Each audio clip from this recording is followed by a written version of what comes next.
अस्सलाम वालेकुम नाजरीन, welcome back to the channel.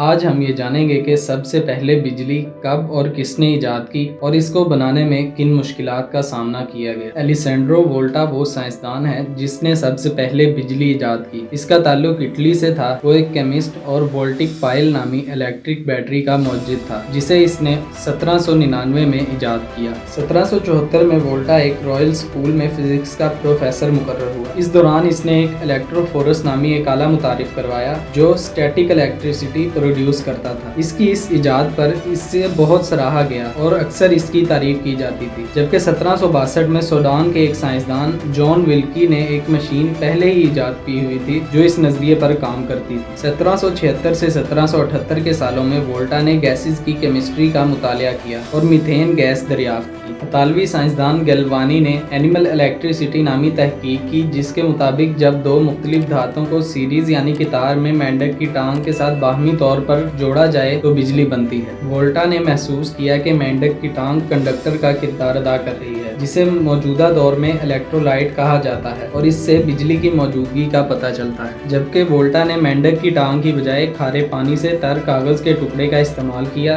और इससे यह मालूम हुआ कि इलेक्ट्रिक फ्लो की ये शक्ल गुज़िश्ता एक्सपेरिमेंट से मुमासलत रखती है। इस सिलसिले में वोल्टा ने यह कानून दरियाफ्त किया कि मेटल इलेक्ट्रोड्स के पेयर जिन्हें इलेक्ट्रोलाइट के जरिए अलग किया गया हो, इन पेयर्स पर मुश्तमिल एक गैल्वानिक सेल की इलेक्ट्रोमोटिव फोर्स दरअसल इसके दो इलेक्ट्रोड्स पोटेंशियल के दरमियान के फर्क के बराबर होती है। लिहाजा इस तरह दो यकसा इलेक्ट्रोड्स और एक इलेक्ट्रोलाइट की मजमूई इलेक्ट्रोमोटिव फोर्स जीरो होती है। इस कानून को theory of electromechanical series of Volta भी कहा जाता है। 1800 में गैल्वानिक थ्योरी से इख्तिलाफ के नतीजे में वोल्टा ने इब्तदाई इलेक्ट्रिक बैटरी वोल्टिक पाइल इजाद की जो स्टेबल इलेक्ट्रिक करंट पैदा करती थी। वोल्टा को मालूम था कि जिंक और चांदी की धातुओं के जरिए ज्यादा इफेक्टिव इलेक्ट्रिसिटी पैदा की जा सकती है। वोल्टा की बैटरी को पहला इलेक्ट्रोकेमिकल सेल करार दिया गया। इसमें दो इलेक्ट्रोड्स पाए जाते हैं, एक जिंक जबकि दूसरा कॉपर की धात से बना होता है। इलेक्ट्रोलाइट सल्फर के तेजाब और नमकीन पानी के मिलाप से तैयार होता है। जिंक जो इलेक्ट्रोकेमिकल सीरीज में तांबे और हाइड्रोजन से ऊपर होती है सल्फेट के नेगेटिव चार्ज के साथ इंटरेक्ट करती है। पॉजिटिव चार्ज वाले हाइड्रोजन के प्रोटॉन्स तांबे के इलेक्ट्रॉन्स को खींच लेते हैं जिसके नतीजे में हाइड्रोजन गैस के बबल्स बनते हैं। इसकी वजह से